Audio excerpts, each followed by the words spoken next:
Oh, it's you. I remember you from Trinity Church. You here to see the doc? Heard you guys could use some help. That's gotta be about the water. Doc O'Neill's in the lab, but he'll be right out. Is she gonna be okay? Yes, gunshot wound to the thigh, but we got her patched up. Here he is. Doc, we got a visitor.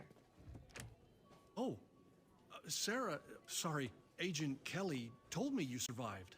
Glad to see it. I owe you my life, after all. Dr. Candle said you saved mine, so that makes us even, Doc. Did you need help with anything? What? Oh, yes. I've got patients coming down with seizures, vomiting, myopathy, and a slew of other symptoms. Textbook examples of diethylene glycol poisoning. And the only way that could happen is through our water supply. I fear it's deliberate. The Freeman? Possibly. Moss has gone ahead to check the filters at the local water distribution facility. He's too proud to ask for it, but I'm sure he could use some backup. It's a dangerous area. I'll go keep an eye on him. Thank you. I'll let Moss know you're coming.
electronic device detected.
Keep shooting!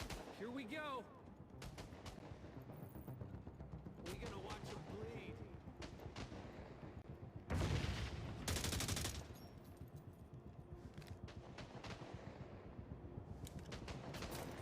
What the fuck's this? Signature ability ready. Let's end this. You're dead. You ready for this?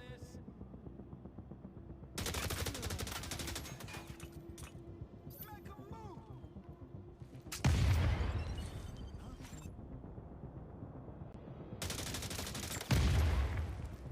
Damn it, do something! Yeah!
Moss here. Heard you joining me. I don't think the Freemen are behind this. Not their MO. Could be just regular contamination. The water mains run under the old cleaner napalm production site. They dabbled with all sorts of chemicals over there. Enough hazardous waste to spawn a superhero. Or two. Probably contaminated water as well. We get the filters switched and everything should be fine. Shouldn't be too much of a hassle. Kelly here. I'll be monitoring this in case you need backup.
Seems like you got him all upset, Agent.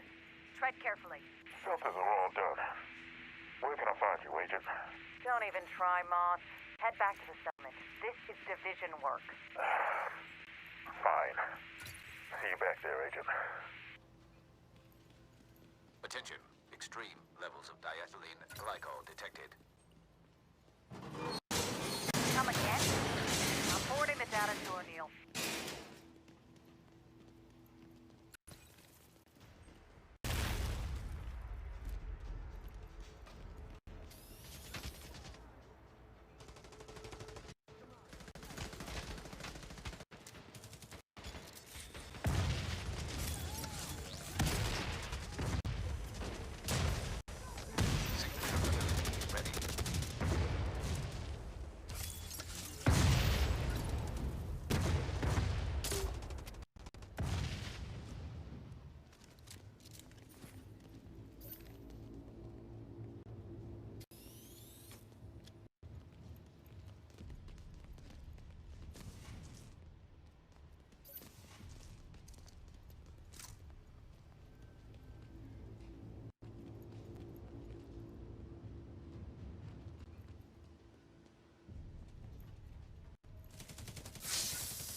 O'Neill here. Your latest ISAC data explains the diethylene glycol pollution. It's used in biodiesel production. My guess is they're using the diesel to make napalm. You need to shut down that facility.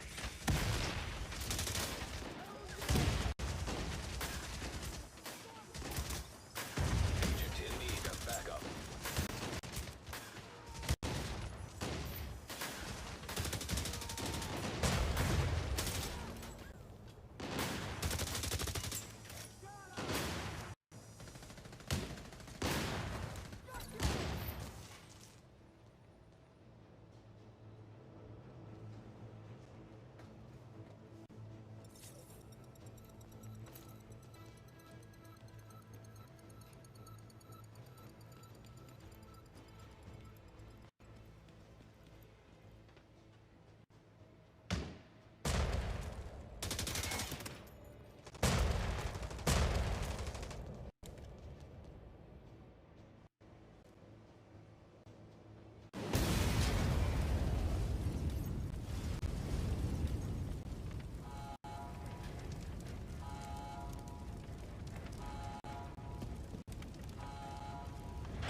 Don't you just waltz in here and disrupt our plans?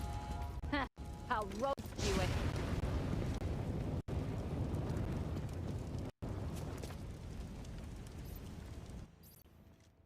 Burn that sick bastard!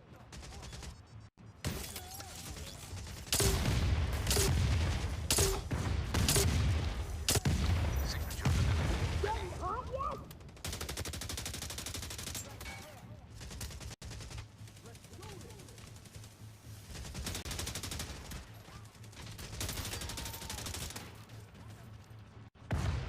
Getting hot yet?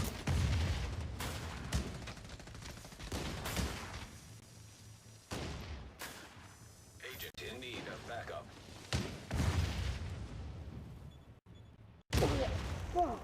Gotta patch myself up. No! I gotta get patched up. Agent in need of backup.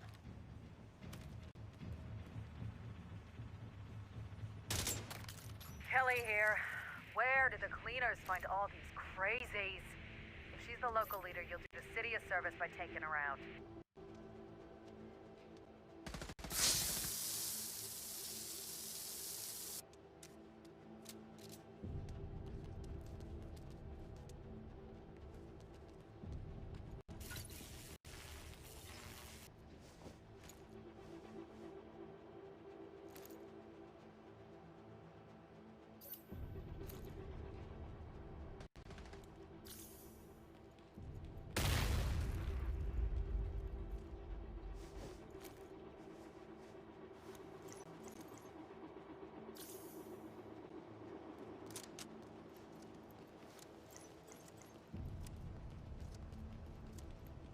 You won't get out of here alive, Agent. Pharaoh saw what had to be done and never Electronic device hesitated. detected. We'll finish what we've begun. You'll burn if you try to stop us.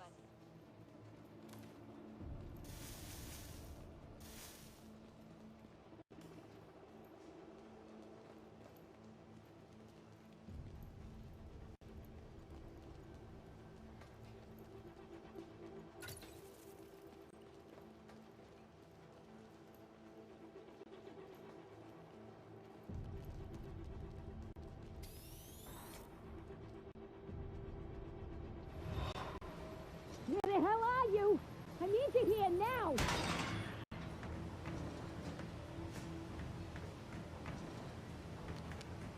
There! Push the vermin! Light that mother up!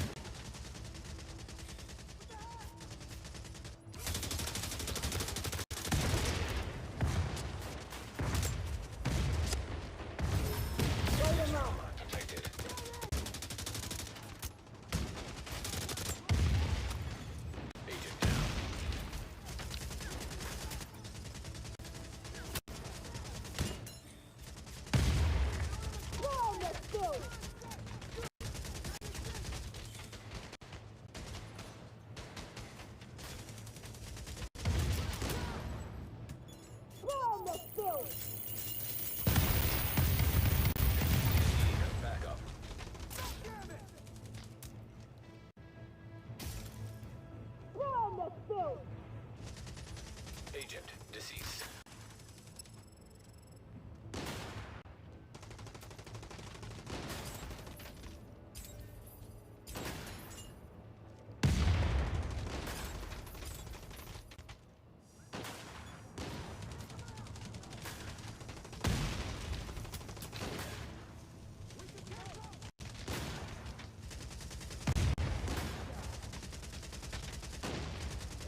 Agent in need of backup.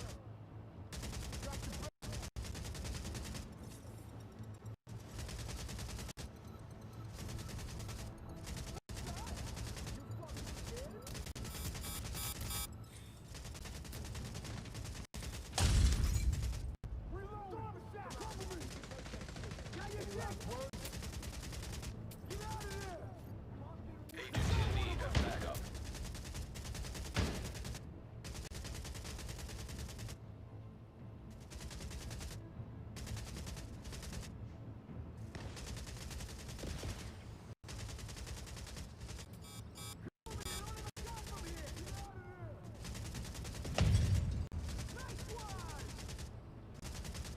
Agent in need of backup.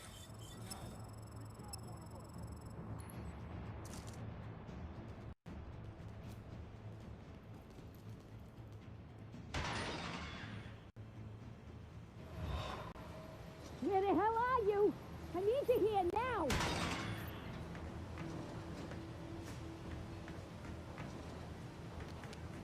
There! Push the vermin!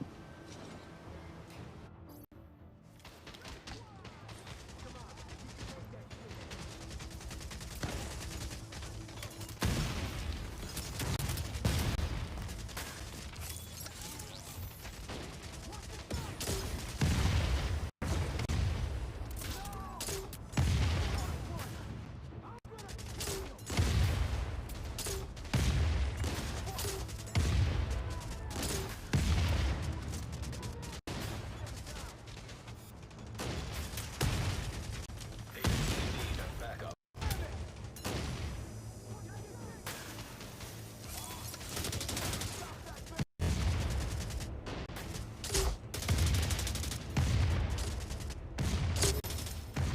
Serious trauma detected. Agent down.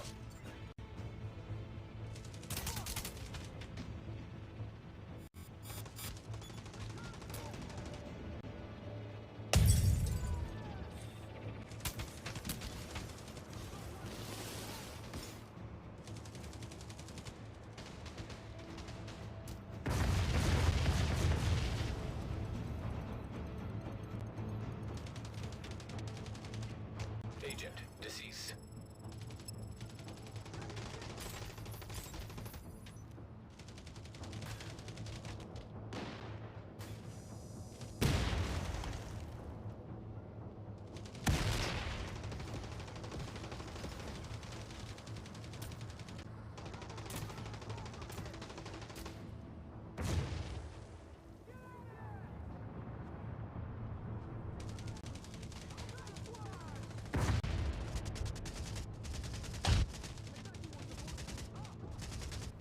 Agent in need of backup.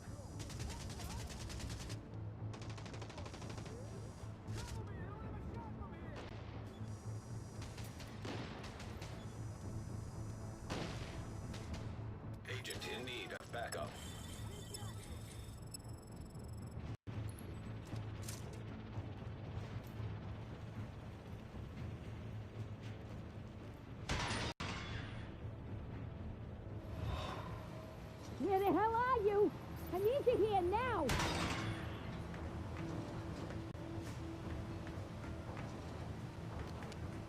There!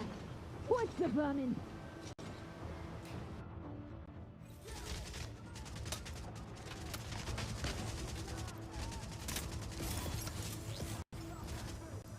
Agent in need of backup.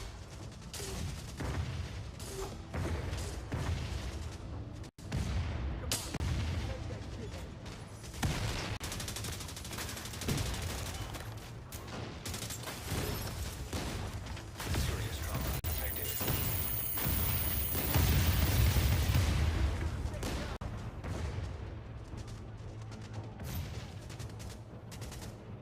Agent in need of backup.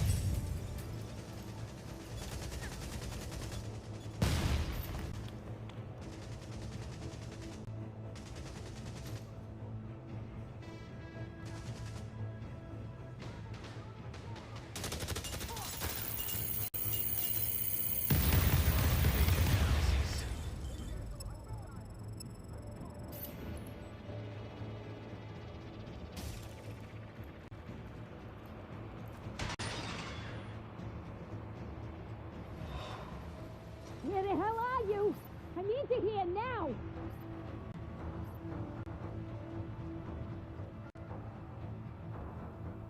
There! Torch the vermin!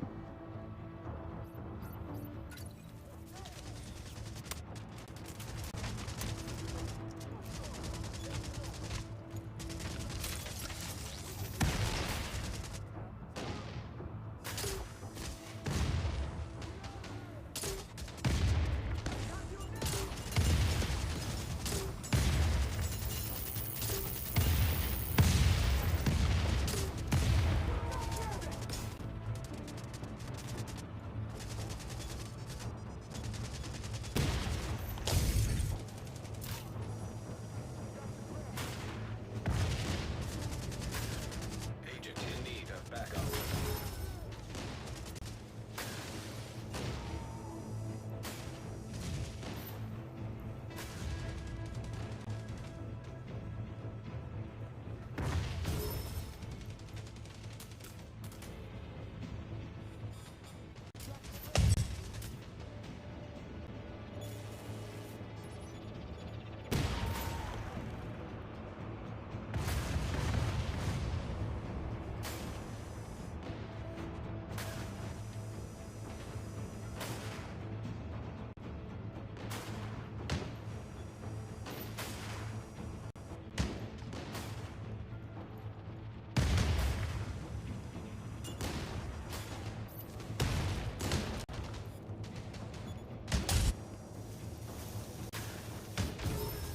Serious trauma detected. Agent down.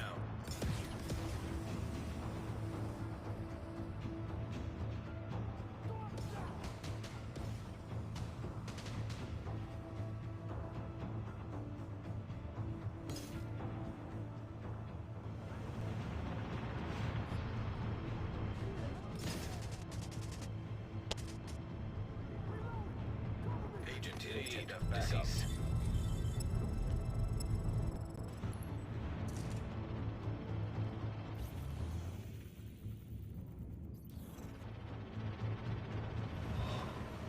Where the hell are you? I need to hear now!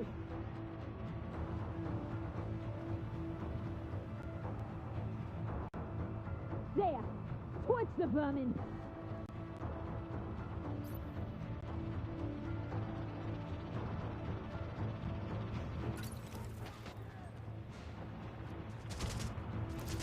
Signature ability ready.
What's the vermin?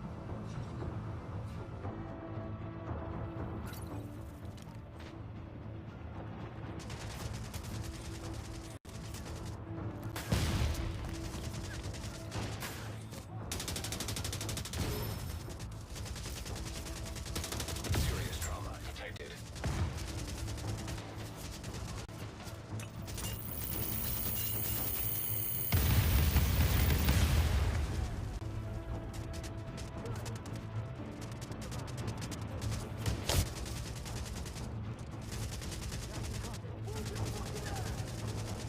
Agent deceased.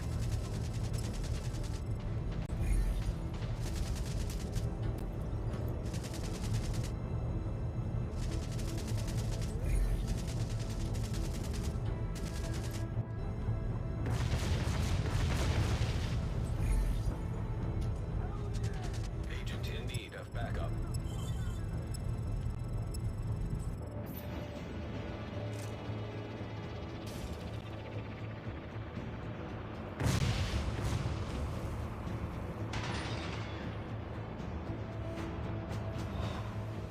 Where the hell are you? I need to hear now.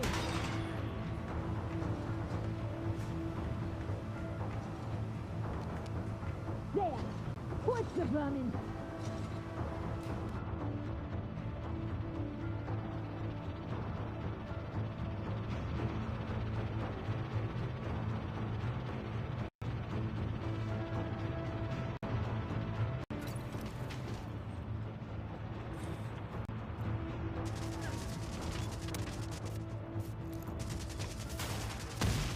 Agent in need of backup.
running.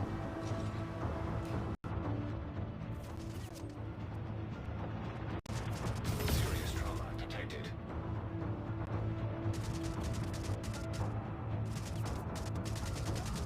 Agent deceased.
What is the price of freedom?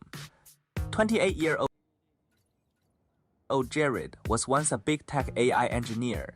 To escape the toxic 996 grind, he shattered his golden rice bowl to become a freelancer. But freedom comes with a cost. By day, he trains cutting-edge AI models in a leaky, air-conditioned rooftop shack. But freedom comes with a cost. By night, he puts on a delivery uniform, plunging into torrential rain just to scrape together his meager rent. He's the ultimate reflection of a global generation desperate to escape the 9-to-5. How did he rebel against the system? And is his freedom truly free? Let us follow the lens into Jared, his world. A day that is both cyber and starkly real.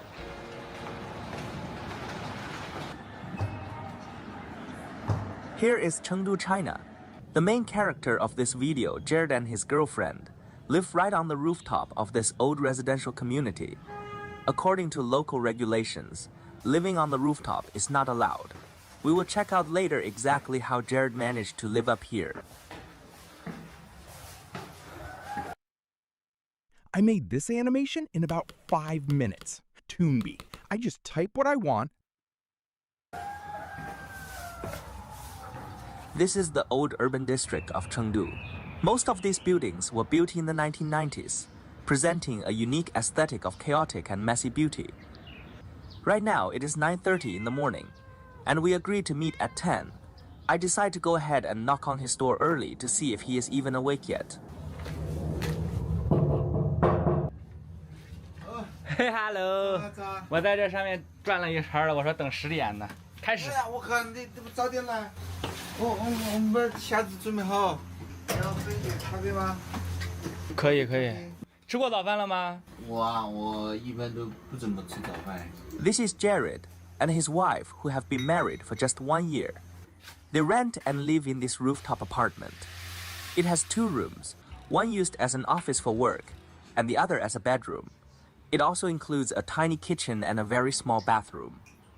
In a strict sense, this apartment is actually an illegal structure on the top floor. By law, there should be no buildings on the rooftop, and it cannot belong to any individual.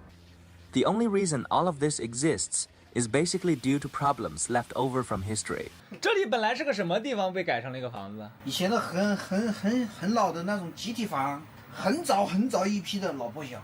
那你的这个房租给谁？给你下面这一层吗？对，给我下面的房东。你下面这一层，他拥有这个上面这个露台。这个是准确来说是没有产权的，这个都是自己去规划的。就是说你这个已经建了很久了，他也没有办法要求你去把它给。他就有决定你是不是能在这儿住的权利。对。然后你就跟他签个合同。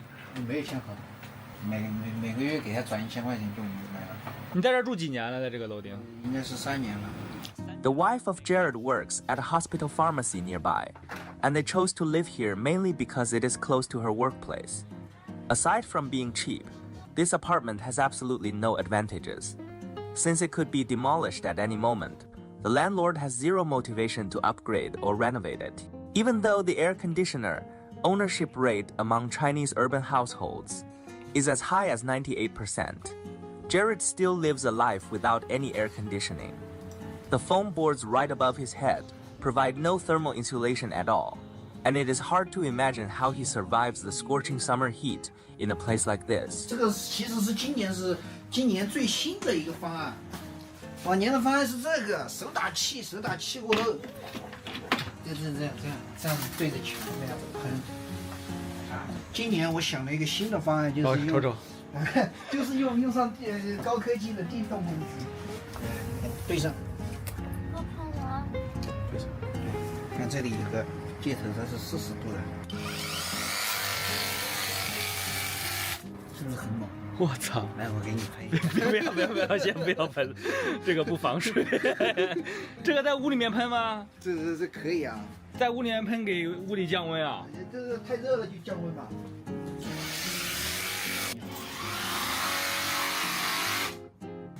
这个是今年最新的，但是今年还没开始热，它实际的效果还没有试呢。Jared has a great imagination and excellent hands-on skills. Since becoming a freelancer, He finally has plenty of time to develop his passion for DIY projects. 你不想扫地的时候，你就，有时候不想扫。 He has purchased a large variety of different tools. Now, he can repair and customize all the household appliances and even the complex circuit boards by himself. 然后按一下，开始升温，2秒开始化稀，有没有？这个是 ESP32，它这个是可以自己写程序的。我写了一个，去通过 PWM 控制它这里的功率输出，电子温控的风扇。我在非常极限使用这个 CPU 的时候，它不会让我的电脑黑屏或者它直接罢工。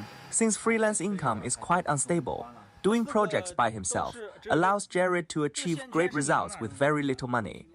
Therefore, as long as he can build it himself, he will absolutely never buy it.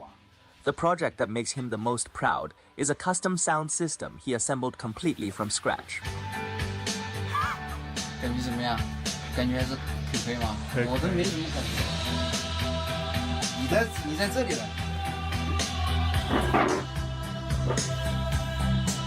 我这里弄了一个小米的管家，我就可以把音乐全部投上去。现在隔壁住人了，我都不敢开太大声。以前的时候，我一个人是很嗨的，就是立体声嘛，围绕着你，我靠，一写代码完全沉入进去。 被音乐笼罩，哇，是很爽。 Even though I am here to film him today, Jared still treats me as a guest and went to the market early in the morning to buy crawfish to entertain me. In China, crawfish is considered a relatively expensive ingredient, and the price is 2 times that of pork. If I were not here visiting today, Jared would usually just prepare a random and simple meal for himself. Hey guys, Andy over here, and I just wanted to unbox this graphics card. It's the RTX 4070 Super. 那你自己在家怎么搞？我吃个地方，那个纸盒子里面。就是外卖也会用这个东西。对。这个就很便宜吧？这个应该是5块多一包吧。This kind of cheap, prepackaged food is full of high salt, low quality oil, and additives, which is often a compromise people make for saving money and time.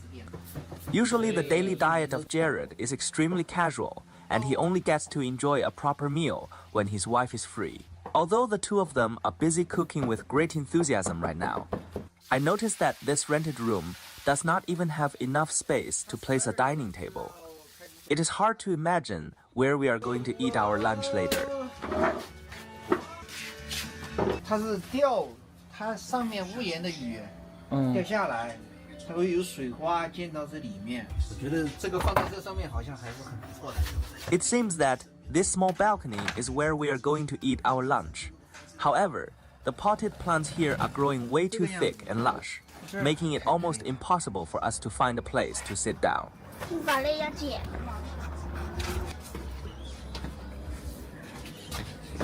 不，那个它不得啥子，就是它不得长芽。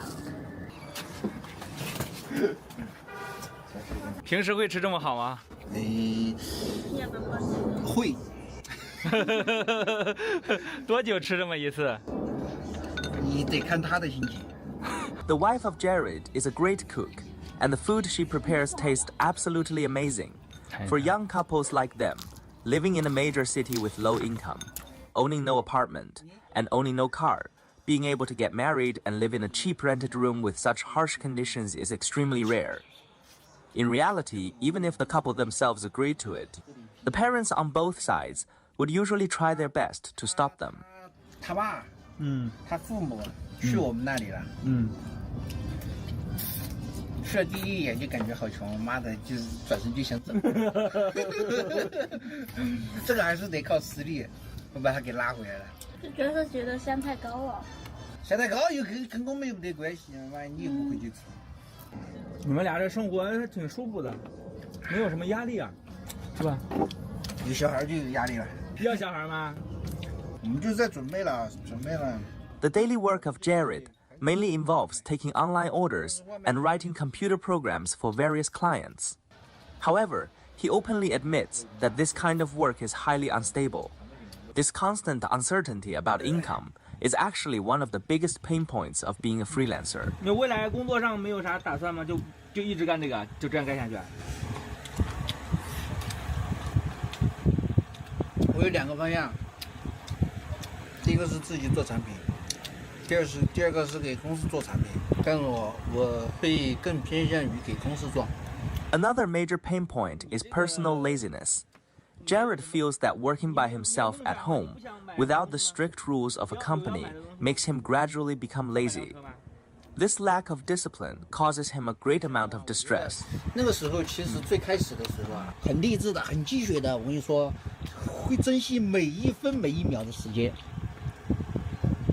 我眼睛一睁，一翻身就起来了，一翻身就起来，坐到电脑面前研究代码。但是现在感觉就没那个激情了。 就是说，你如果醒了，你还想再躺一下，或者玩一会儿手机啊，玩手，人就变了。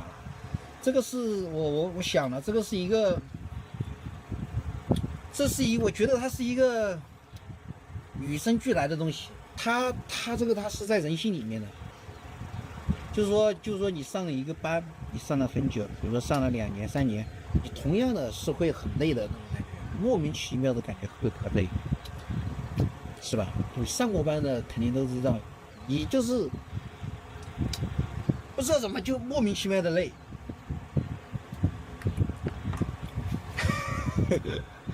但是我这个还好，我这个搞了几年的还，都还没有那种感觉呀。除了平时想着那个一点。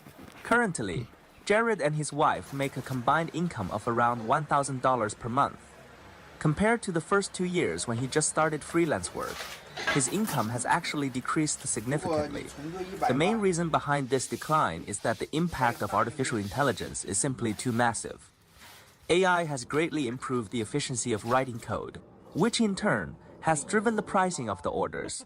Jared receives lower and lower. 我说嘛，你越体验 AI 的牛逼，你就越迷茫。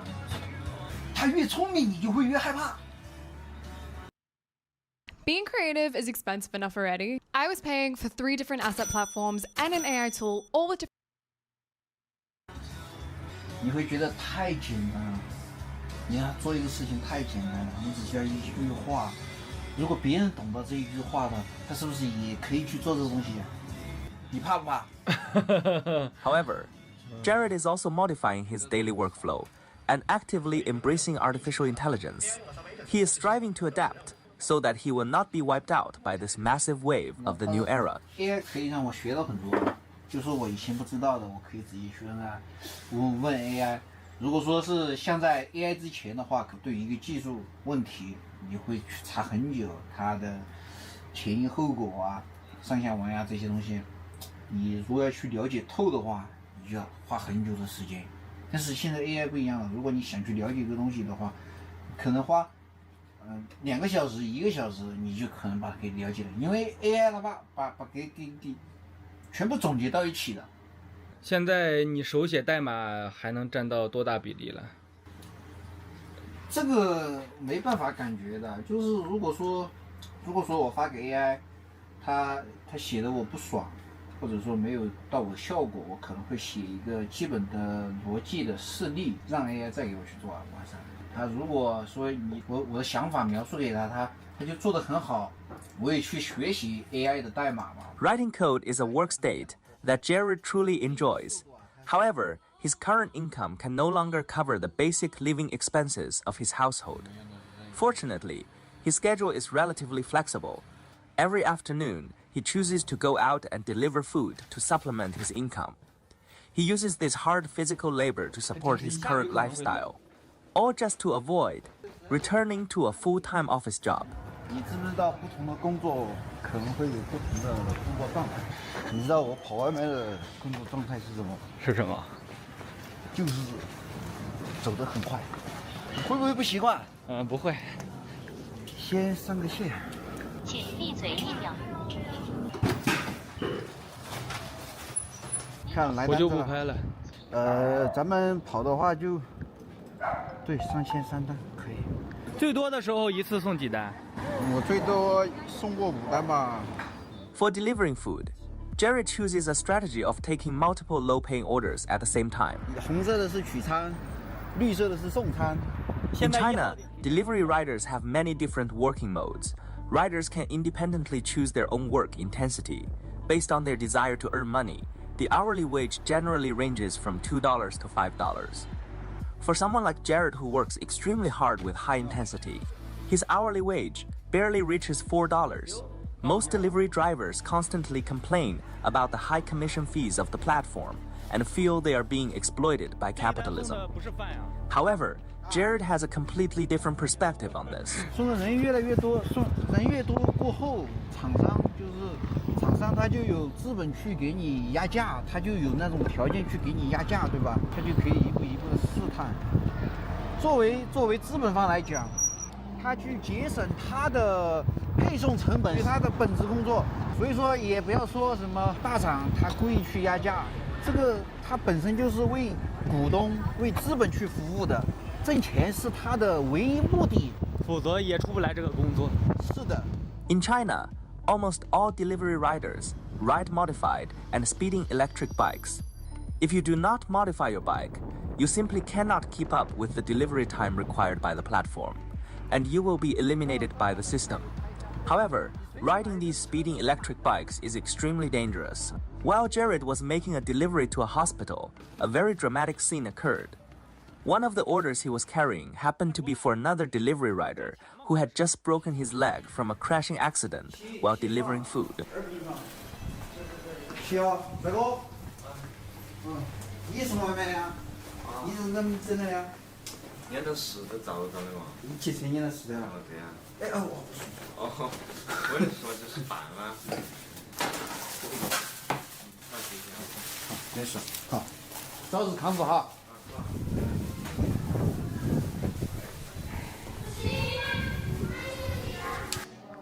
这是你第一次送外卖送到医院，送给外卖骑手啊？他是第一个告诉我的，给我加了10块钱，我操，他太牛逼了。就刚才那个外卖送外卖的小哥。对。他被撞到是这个美团会付一部分钱吗？不知道，我没有撞过。 The reality is that the delivery rider we just saw most likely only has commercial accident insurance paid out of his own pocket. This is because the official work injury insurance from platforms for delivery riders did not officially start execution across all 31 provinces in China until July 1st, 2026. Under the new rules, the system pays a daily living subsidy based on the hospitalization time, provides grants for disability, and even reimburses the cost of crutches and protective gear. However, the filming time of this video was May 2026. The delivery rider we just met did not have any of these subsidies. He will have zero income for several months and still needs to pay the remaining 20% of the medical expenses by himself. 下雨了，我操！ Work is a pain in the apps. My files are in this app. My chat's in this app. 够不够？够不够是什么意思？蔬菜够不够？够，你跑嘛！下雨了我也给你拍下来，我淋点雨可以的。下雨了你会回家吗？平时？我不会回家，我会继续跑。The weather is not on our side. We have only been delivering food for about 1 hour, and it suddenly starts to drizzle. However, we plan to follow his usual routine exactly as it is. We will keep riding and delivering through the light rain, and we will decide what to do later if the rain gets truly heavy. 这平均1个小时能挣多少钱呢？20到30之间吧，但是只有晚上，可能只有晚上才能达到这个。白天的时薪，白天的时薪，他没有单的时候把时薪拉低了。如果说你晚上只是晚上的话，他连续几个小时有单，那么你的时薪就会很高。最高的时候时薪能到多少？50。那是什么情况？下着雨吗？下着雨没人送，10块钱一单，5单，一趟就是50，就差不多1个小时就送了。如果现在突然涨到10块，你还干吗？干，那为什么不干？有一单10块的，我下线我专门送他。 Jared chooses a very smart strategy to deliver food. He only chooses to work during the peak hours of the evening. This way, he does not have to deal with the burning hot sun during the day, and he can ensure there are plenty of orders available. He goes out at 6 in the evening and rides until 10 at night. Working for these 4 hours brings him around 100 yuan, which is equal to about $15. 我的理想状态就是我天天出门跑，我跑一个月，我跑30天，我就有3000块。但是理想很丰满，我努力跑1000块，把房租。你现在跑单是比之前越来越少了。对，越来越少，越来越少，越来越不想跑单。对，就像你上了2年班一样，上了2年班，你每天睁眼就是不想上班。我这个没人管，你那个。 你不上班，他就会有人找你。我这个他就没人找我，我不上班我就不上班。如果让你全职跑外卖和全职上班来选一个，你选哪个？跑外卖。为什么？习惯了自由，习惯跑外卖了，就已经回不去了。就是说你体验了有钱人的生活，你就回不去很贫穷的生活一样。The price of freedom is often a low income. For Jared, freedom is definitely more important than making money. However, freedom without a solid financial foundation can easily turn into a fake freedom. Just like Jared right now, when he has to go out and deliver food simply to survive, he has already lost a part of that freedom. What is more realistic is that if they have children in the future, the pressure of life will force him to compromise with the market. The anxiety caused by this kind of future uncertainty is not any lighter than the stress of working a 996 schedule in a big tech company. Yet, just as Jared said himself, he is already completely used to his current lifestyle, and there is no going back. For the future, he can only continue to move forward along this path. In the evening, it was my treat to take Jared and his delivery rider friend Steven out for a barbecue dinner. We talked a lot about his past experiences and how he walked into his current life step by step. Please subscribe to my channel because I will share the content of our deep conversation in the future. In addition, Steven is a full-time delivery rider, and the video documenting his entire day has already been posted on my main page. You are more than welcome to watch it. Thank you for watching, and I will see you in the next video.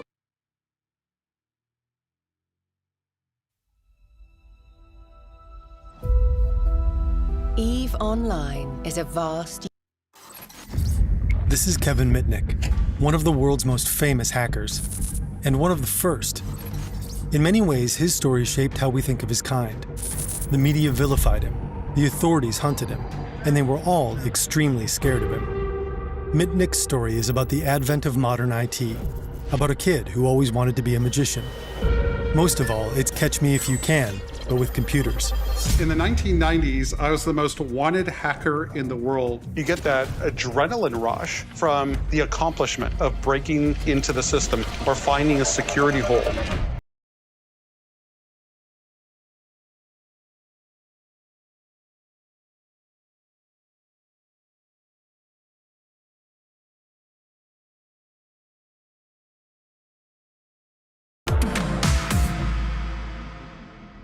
This video is largely based on the book Ghost in the Wires by Kevin Mitnick.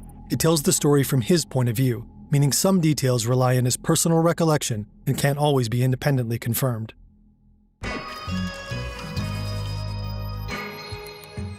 Young Kevin Mitnick loves watching magic tricks, but audiences fascinate him. Magic is about control. Magicians pull your attention where they want it, make you see what they want you to see. They take advantage of what you assume is true. At a magic show, people enjoy being fooled. Not so much in the real world, but it's equally easy, perhaps even easier than performing a magic trick when the audience knows there's a literal ace up that sleeve. In everyday life, people tend to be helpful, trusting. They want to do the right thing. One can use that, manipulate them, control them, make them do things they shouldn't, or spill secrets they should have kept to themselves. This is called social engineering. And soon, young Kevin gets really, really good at it. You not only have to think about technology, you have to think about the people that use the technology, because it's usually easier to hack a human than it is to hack technology. It's summer break in Los Angeles in 1975. Kevin is 12 years old. He spends the whole day riding the bus. Each ride is 25 cents plus another 10 cents to transfer. It adds up. So Kevin comes up with a plan. He notices drivers carrying booklets of blank tickets. When they sell a ticket, they punch it with a special tool. Kevin needs both. So he sits near the driver and spins a story about a school project, something about punching interesting shapes into cardboard. The driver ends up telling Kevin exactly where he bought the hole punch. Well, that was easy. Then he follows a driver to the bus depot. Many drivers throw their booklets away after their shift. Kevin checks the trash cans and finds tons of unused tickets. Now he can spend the whole day on the bus without paying a dime. But Kevin is just getting started. In high school, he meets Steven. With one call to the phone company, Steven manages to get the unlisted number of Kevin's mom. Yes, hello? Kevin is blown away. He wants to know how this works. Soon he becomes part of a community of early phone hackers, so-called phreakers. They manipulate telephone systems to make free calls and explore how the network works. Kevin's interested in the technical side, but the social part of phreaking is what really intrigues him. He wants to understand how phone companies work, so he starts calling them pretending to be a colleague. He asks about their departments, who has access to what, how employees handle requests. What he's really after is access to unlisted numbers, the ones omitted from the phone book for privacy. One day, he manages to get on the phone with someone from the department responsible for omissions, the Non-Pub Bureau. Kevin pretends to be a certain Jake Roberts working for the telco company. The employee explains that unlisted numbers can only be shared with authorized staff, and Jake Roberts isn't one of them. Kevin's asked to provide an internal phone number where they can call him back. Obviously, he doesn't have one. But hanging up now would attract suspicion, so Kevin keeps the story going. His department manager was supposed to add him to an authorization list. He'll need to double-check. Kevin starts calling different departments, asking to be connected to a manager. This time, he's posing as Tom Hansen from the Non-Pub Bureau. He says he's updating the list of authorized employees and asks if the manager wants to stay on it. He just needs to provide his name and phone number. Finally, he calls a company technician and asks him to forward the manager's calls to an external number. Et voila! Kevin can now get the Non-Pub Bureau to call him back and provide Bruce Springsteen's private number, just for fun. Kevin is 17 when the head of security of the phone company GTE pays his mom a visit. If her son doesn't stop phreaking, they'll terminate the family's phone service. He doesn't, of course. Then, one day, another visit. This time, it's the FBI. They warn Kevin to stop messing with the phone company. Kevin is terrified, but at the same time, it's a thrill. As soon as the agent leaves, Kevin is back to phreaking. Hacker stories like Kevin's show that computers get a lot more interesting once you understand how they work. With boot.dev, you learn coding by actually doing it, like writing a ton of code. It's basically a programming course disguised as an RPG. You complete quests, earn XP, unlock achievements, level up your skills, and battle your way through Python, Linux, and backend development. How's it going, Thomas? Oh, hey Don. Now, Boot.dev's lessons take gamification and bring it to the next level. And it's all packaged in this fantasy theme, so as a nerd, what more could you really ask for? You're building real skills that can open the door to a career in tech. If you get stuck, a charming wizard bear can help you. If that's not enough, there's also an active Discord community full of actual humans who can support you. Create an account for free and try the interactive lessons yourself. With a code, FERN, you get 25% off your entire first year on the annual plan. Scan this QR code or click the link in the description. Boot.dev is really fun and we can't recommend it enough. This is your brain when you're struggling to focus. And this is your brain when you're in the zone. A few months later, Kevin meets up with some phreaker and hacker friends at a pizza place. They talk about Cosmos, a massive database used by Pacific Telephone and other major California carriers. It maps how the network is built and where the lines connect, making it easier to find weak spots and exploit the system. For phreakers, this is the holy grail. The building housing Cosmos is just a few miles from the pizza place, so Kevin and two of his friends go check it out. Kevin takes the lead. He tells the guard he works there and wants to show his friends around. The guard buys it. They've analyzed Pacific Telephone operations for so long and called the department so many times, they know which room the Cosmos employees work in. It's room 108, and they managed to find it. Inside, They come across a folder with dial-up numbers for every Southern California wire center, along with manuals explaining how the entire system runs. It's a gold mine. They take the manuals with them. But their secret only lasts a few days. One of Kevin's friends can't keep quiet. He tells an old flame about the manuals they stole, and she rats them out to the phone company. Kevin gets arrested. He'll later describe how scared he is in that moment. At the time, he's still just 17, and as he's handcuffed, an officer supposedly yells at him, "We will teach you a lesson." Kevin is charged with burglary, grand theft, and conspiracy to commit computer fraud. Luckily, he's tried as a juvenile. The judge sends him to a juvenile correction center for a 90-day psychological evaluation, followed by a year of probation. All in all, he gets off pretty easy. This is his chance to stop, dial things back. But it isn't long before he's caught in the act again. This time, Kevin and his hacker friend Lenny are caught in the computer lab at the University of Southern California. They were trying to steal the login credentials of all the students. A pattern emerges. Probation, arrest, probation. Kevin knows that something has to change.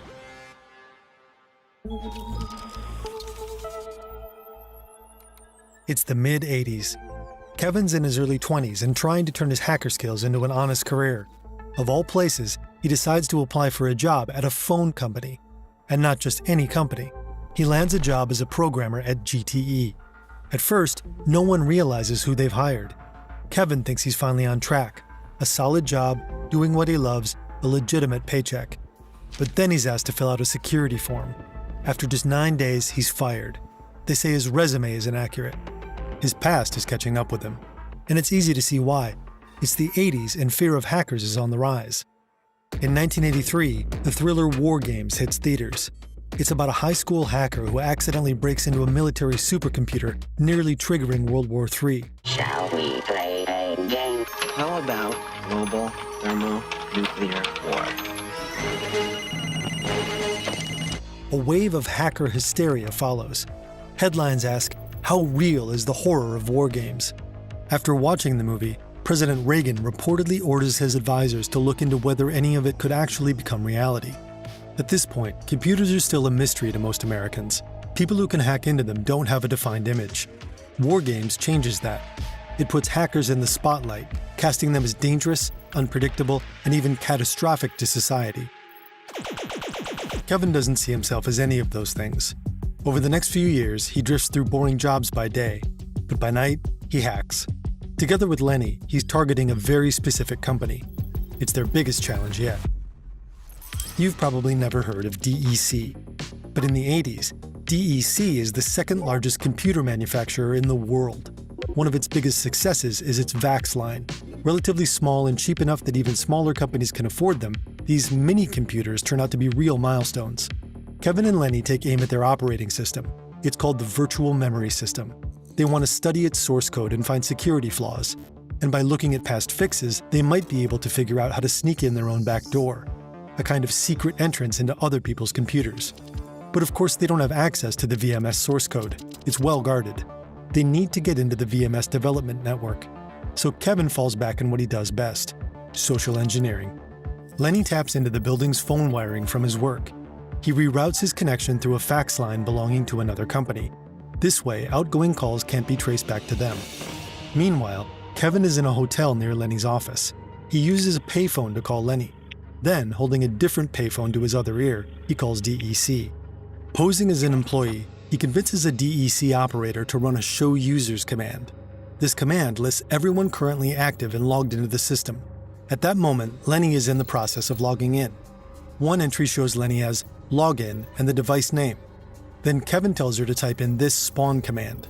It quietly creates a logged-in process on Lenny's modem connection, using the operator's account. Now Lenny is inside DEC's VMS development system, a cluster of connected computers used to work on the operating system, and Lenny has the full privileges of the operator they just tricked. But there's security software monitoring everything that's going on, so they upload a tool that disables it without triggering an alarm. Instead of creating a new admin account, they hijack unused accounts and change their passwords. Now Kevin and Lenny can dig through the system freely. They comb through the computers and mounted disks. Eventually, they find one called VMS_source. Bingo. Next, They look through the emails of a VMS developer. Maybe he mentions vulnerabilities. In one file, they find an analysis of a modified version of VMS's login program, Login Out. It was developed by members of the German hacker collective Chaos Computer Club, and it's a backdoor. It changes the login system so it can secretly store passwords, hide certain users, and disable alarms when someone enters a special password. Kevin and Lenny build on the CCC's work. They improve the backdoor and keep adapting it to newer versions of VMS. Soon, they're able to install it on numerous VMS systems on DEC's global network. They essentially have access to any VMS system they want. But they're not after sensitive data. They want to copy the source code, just for laughs. Finding it isn't hard. Transferring it is. The source code is massive, so they compress and encrypt it. If anyone comes across it, it'll look like garbage. Next, they want to smuggle the code out of DEC's network. They look for systems in the network that connect to ARPANET, a military and academic network that will later become the internet. They use it to move the code piece by piece. But soon, they encounter another challenge. Storing the code in one place creates a huge risk of being detected, so they search for places where they can hide copies. One is a NASA lab. Using their backdoor, they get into the Jet Propulsion Laboratory's systems. JPL eventually realizes someone is in their network. When they find the CCC's backdoor patch, they suspect the German hacker group of gaining access. The news breaks that a German hacker group has hacked NASA. Kevin and Lenny are undeterred. They continue with their plan until finally they've transferred the entire source code. Next, they put it on magnetic tape, essentially ancient hard drives, so they can go through the code without fear of being tracked. In the end, Lenny and Kevin have roughly 30 tapes containing the full VMS source code.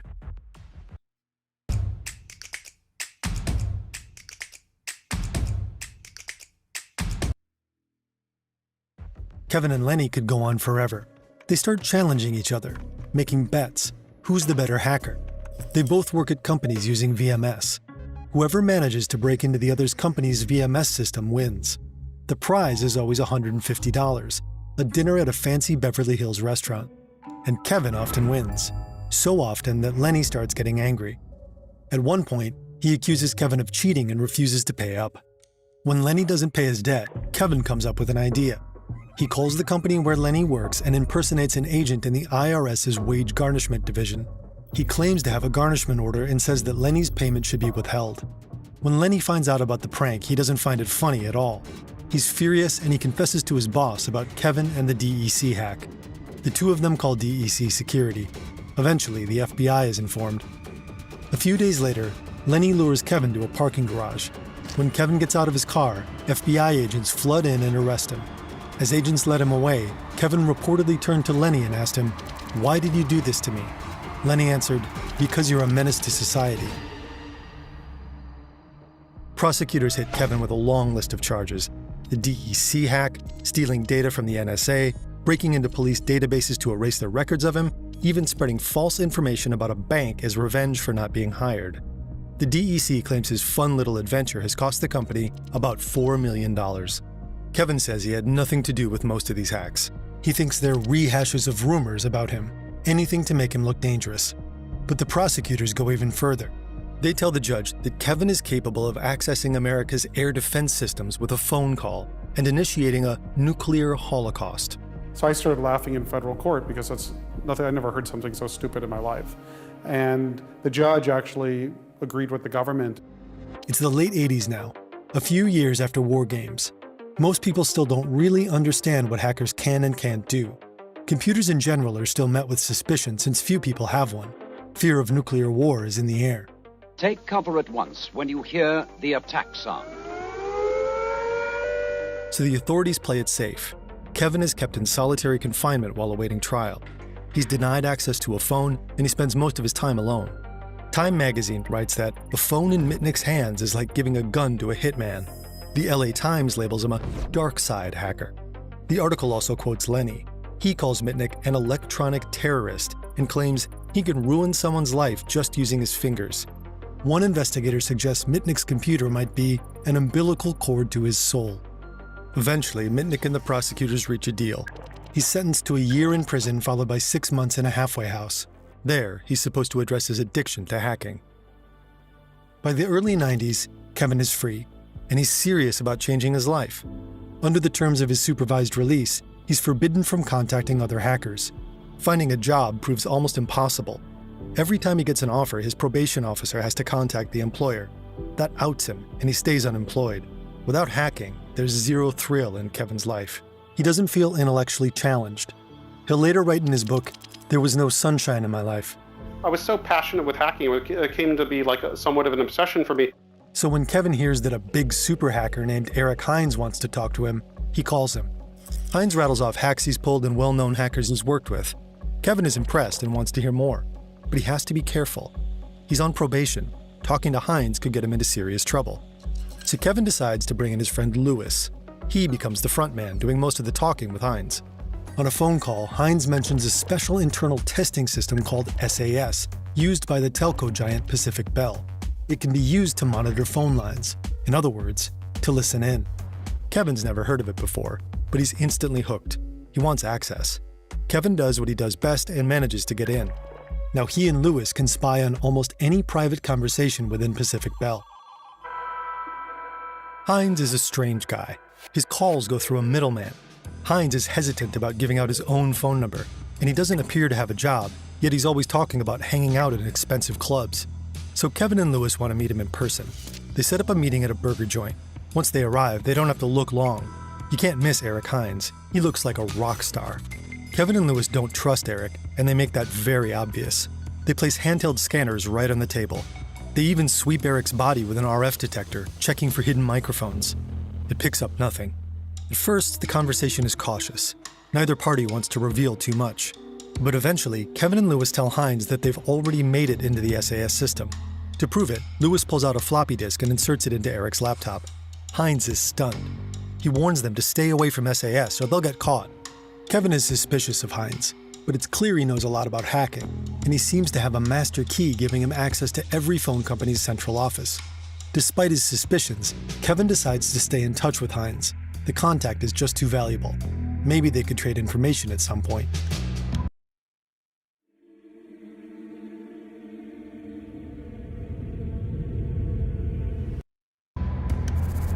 At this point, Kevin has crossed several lines. Again, he's violated the terms of his supervised release. He's back in regular contact with hackers. He's hacked into another phone company's system. And his gut tells him something is off. Through a series of calls, he finds out his phone is tapped. Who's listening in? And why? Maybe this has something to do with Hines. Kevin tracks down Hines' apartment and phone numbers. Then he checks in who actually owns them. Neither the apartment nor the phone numbers are registered to Eric Hines. They belong to a man named Joseph Warney. Kevin also gets a hold of another phone number linked to Hines under a different name. He calls the provider pretending to be Hines and says he's lost his phone bills. Could someone fax him copies? Customer service is of course happy to help. It seems that Hines has been calling the FBI. Who is Eric Hines? An informant? An FBI agent? It doesn't matter. Whoever it is, they're on to Kevin. And if they catch him, he's going back to prison. Kevin starts listening in on Hines' calls. One day, he talks to someone who sounds like an agent, and they mention a search warrant. Kevin immediately starts destroying evidence. He reprograms his phone and clones it to a new number. He takes his computer and boxes of disks to a friend's house. The FBI could show up at any moment. And they do. In late September 1992, the FBI search his apartment, but they don't arrest him. 3 months. That's all that's left of his supervised release. Maybe he can still make it. Maybe they don't have enough evidence. After all, he wiped everything. Kevin makes a decision. He stays in LA for the 3 months he has left. If they come for him, so be it. If they don't, he's gone for good. He'll start a new life somewhere in the US. He's already thinking about which city he'll go to. Then his supervised release finally ends. Kevin Mitnick is a free man. For a moment, he's relieved. He learns that Hines is indeed a snitch, that he worked with the feds. He must have told the FBI a lot about him. And eventually, Kevin learns that there's another warrant for his arrest. His mother has been approached by agents searching for him. He has to run. But he can't escape what happens next. In just a year, his name will land on the front page of the New York Times. They'll call him a computer programmer run amok, one of the nation's most wanted computer criminals. He'll become cyberspace's most wanted.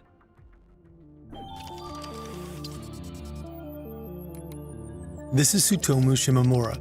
He's a researcher at the University of California's San Diego Supercomputer Center. Shimomura doesn't look like your typical scientist. With his long hair and shorts, he's a cross between computer nerd and surfer dude. His main focus is the physics of computing, but more and more, he's being pulled into cybersecurity. He's become a valuable expert for the FBI and NSA. It's the final days of 1994. Christmas is over and Shimomura makes his way home from the airport. He's exhausted, but before going to bed, he realizes he hasn't checked his voicemails in a while. He isn't prepared for the message he receives. Damn you, my technique is the best. My boss is the best. Damn you, I know artist technique, I know send mail technique, and my style is much better. Don't you know who I am? Me and my friends will kill you. Hey boss, your kung fu is really good. That's right, my style is the best. At first, Shimomura thinks this must be a prank call, but two words stick out to him: artist and send mail. They're basic system tools used to move files around and send emails. But hackers also use both to exploit well-known vulnerabilities in Unix systems. Whoever left the message must know a lot about computer security. Maybe this has something to do with a very recent hack. Just a few days ago, someone broke into Shimomura's personal network.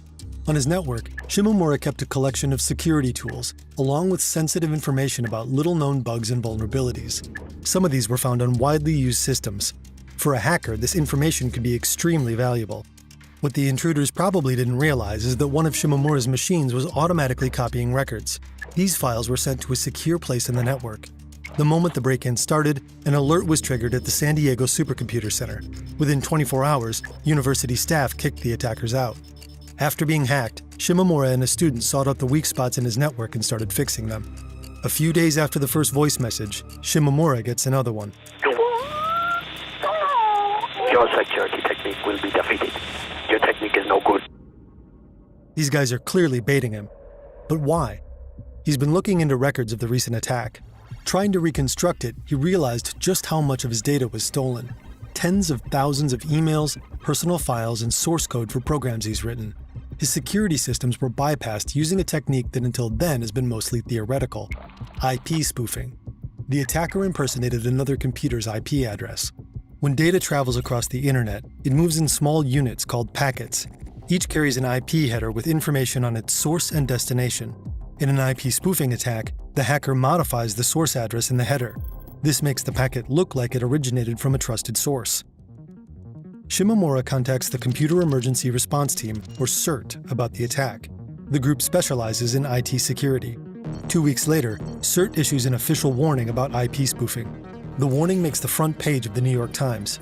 According to the article, many of the 20 million computers connected to the internet are at risk. Attackers could peek into systems and steal files. A few days later, the newspaper publishes a profile of Shimomura. He's considered one of the country's most skilled computer security experts. According to the article, he considers solving the crime a matter of honor. The press has created a cyber superhero, just as they created a cyber supervillain. And eventually, the two will go head-to-head.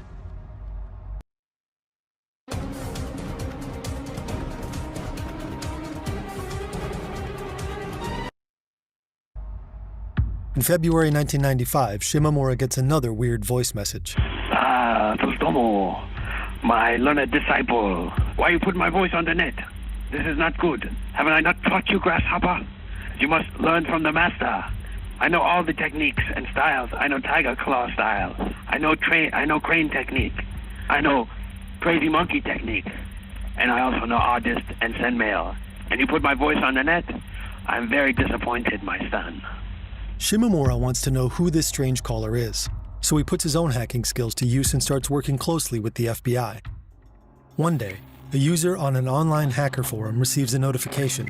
His account's storage is full. That's strange. He's barely used it. When he checks his directory, it's packed with mysterious compressed files and batches of emails. Someone must have taken over his account.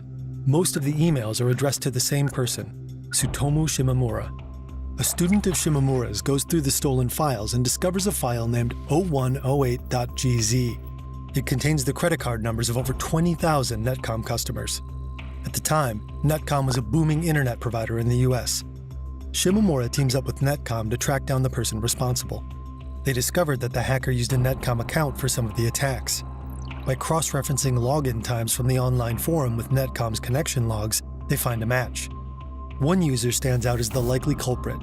The trail leads to Raleigh, North Carolina. Now they know the attacker's location, but they still don't know who he is. Then a Netcom technician has an idea. The company has a tool that shows what a user types in real time, a keylogger. It was originally meant for troubleshooting, but Shimomura and the team can now use it to observe the hacker's moves. It looks like he's logging into a chat program. There, he starts chatting with another hacker. At first, they discuss security vulnerabilities, but then the topic shifts to Shimomura, who's watching them in real time. The hacker has no clue he's being monitored. He's fuming over a New York Times article and the fact that his photo ended up on the front page. For Shimomura, this is the final piece of the puzzle. The person who attacked his server must be Kevin Mitnick. February 15, 1995. Kevin's been on the run for over 2 years. He's applied to a number of jobs using a fake identity, but nothing came of it. He's at his computer, as always, when he notices that backdoors he's been using have recently been patched. Something's off. Like many other times in his life, it's the FBI. They ask if he's Kevin Mitnick. He says he's not. They enter and start searching his apartment. They go through his closet. In the inner pocket of an old ski jacket, they find a piece of paper. It's a pay stub, made out to Kevin Mitnick. Shit. The next day, Mitnick is taken to court. The room is packed with journalists. Shimomura is present too. Superhero and supervillain face each other in real life for the first time. The hearing only lasts a few minutes, then Mitnick is led out of the courtroom.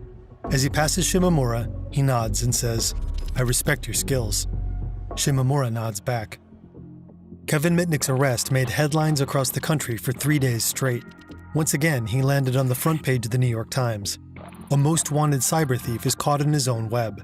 The LA Times wrote, "To some, Kevin Mitnick is an electronic terrorist." His trial takes place in North Carolina, but California wants to prosecute him too. So he makes a deal. He pleads guilty to a single charge. The other charges in North Carolina are dropped and he's transferred back to his home state. In September 1996, he's charged on 25 counts. He's accused of hacking companies like Motorola, Nokia, and Fujitsu during his 2 years on the run, stealing software worth millions. The total damage claims eventually reach almost $300 million. As the trial goes on, support for Mitnick grows. The hacker community rallies behind him. Some question his guilt. A Free Kevin movement emerges. Supporters believe he's being treated unfairly and that his case is being exaggerated. Author Jonathan Littman questions whether it was really Mitnick who broke into Shimomura's systems. He also doubts that Mitnick left the voicemails. On the day of Mitnick's arrest, Shimomura received 2 more mysterious messages. Tsutomu, my friend, I just want to reiterate, it is big joke. It is big, make fun of Kung Fu movie. So do not fly out to come and get me. I'm not worth it. Just make fun of Kung Fu movie. That is it. Thank you. Hackers attack websites like Yahoo and the New York Times, leaving messages demanding Kevin Mitnick's release. Others criticize a book about the takedown of Mitnick.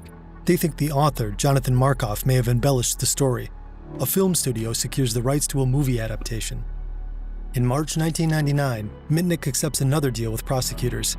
He pleads guilty to 7 of the 25 charges. Combined with his earlier conviction in North Carolina, he's sentenced to 5.5 years. By this time, he's already spent 4 years in pretrial detention. What was once claimed to be nearly $300 million in damages is reduced to $4,125 in restitution. The Mitnick case becomes a symbol for America's hacker paranoia. Even after he's served his sentence, the restrictions on him are severe. For 3 years, he's banned from using any computers. No cell phones, not even a TV. The only electronic device he's allowed to use is a landline. He isn't allowed to take any job that involves access to computers. And even back then, they were everywhere. Just before his release, Kevin Mitnick appeared on 60 Minutes. For the first time, he spoke directly to the American public. I saw myself as an electronic joyrider having a great time on the information superhighway.